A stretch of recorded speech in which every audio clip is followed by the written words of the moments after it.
Hey everyone, this is Mike and Kelsey at Briar Farm, and in this video we're talking about finishing beef. We're going to show some footage of us loading our last two beef steers up for the year, and just talk about different ways that you can actually finish beef.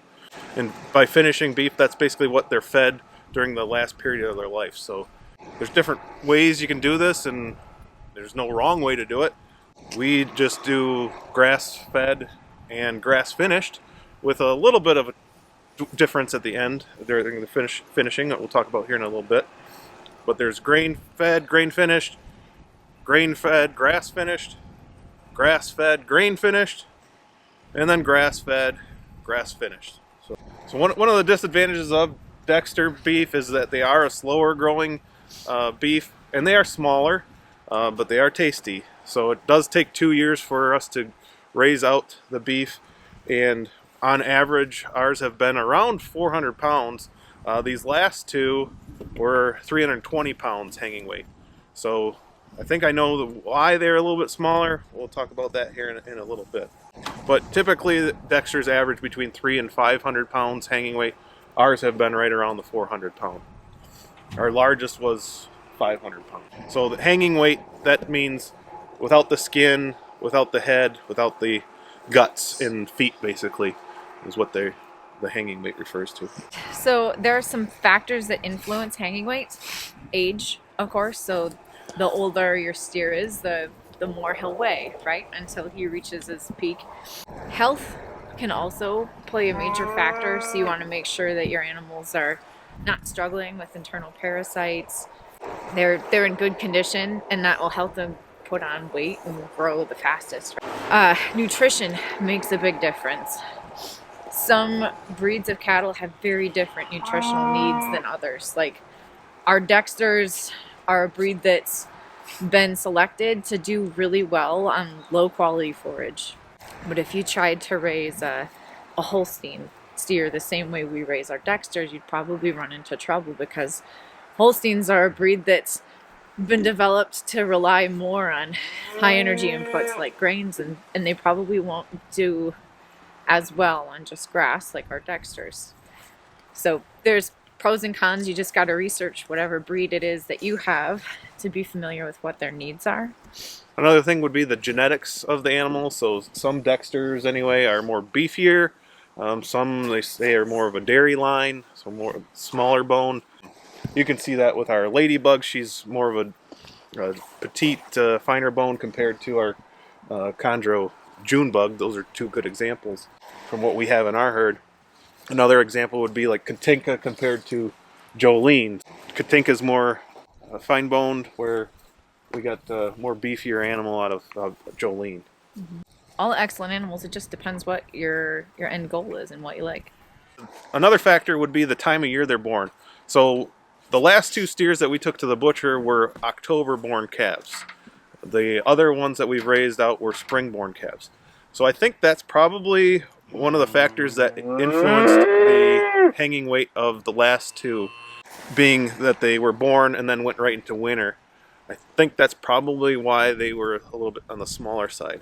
That makes sense, because young animals do most of their growing in their youngest time period. And a calf that's born in the spring has all summer, while temperatures are much kinder, and mom's eating the best forage she'll get all year. So the milk is better during that time, and they don't have to compete, they don't have to consume extra calories just to stay warm. Whereas calves like our new calf that was just born here in late November, they have to burn a lot of calories just to stay warm. So they're going to put on less weight in their first 6 months than a calf that's born in the springtime. And I think that's a reasonable explanation for why those two steers were as small as they were. Yeah, and that's something that I really didn't think of until we took those last two to the butcher and got the hanging weights back, and they were smaller. So that's something that we'll consider in the future.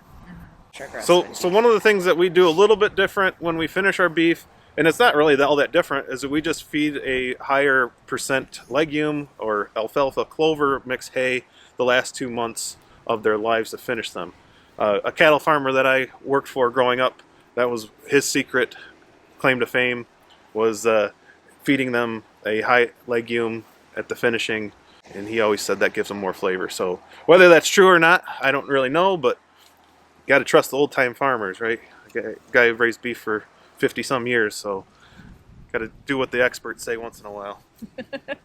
I can't argue with the results. It's delicious beef. So we do spend a little bit more on the second cutting, higher legume hay the last 2 months, and for finishing just a few of the beefs out, it really doesn't add that much to the hay bill, so it's worth it. And then for us, we alternate between using 2 different butchers. We have a local butcher who is really talented. He does a great job. He comes to the farm to slaughter the animals and gut them, and then he'll take them back to his shop to let them hang and cut, grind, whatever.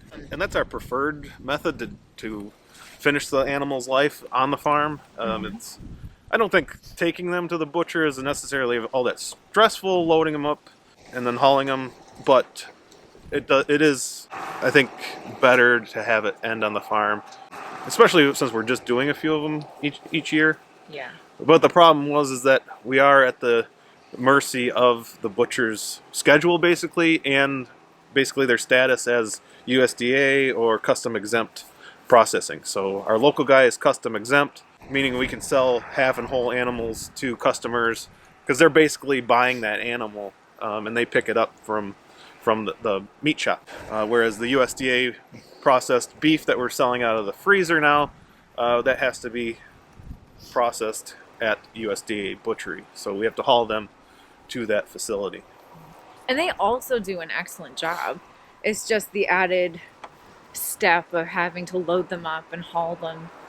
And as you'll see in this video with the footage, we don't load a lot of cattle here. I do have a better area that we could have used. I'll show that in our front paddock, but we made do with what we had here with the corral panels. Yeah.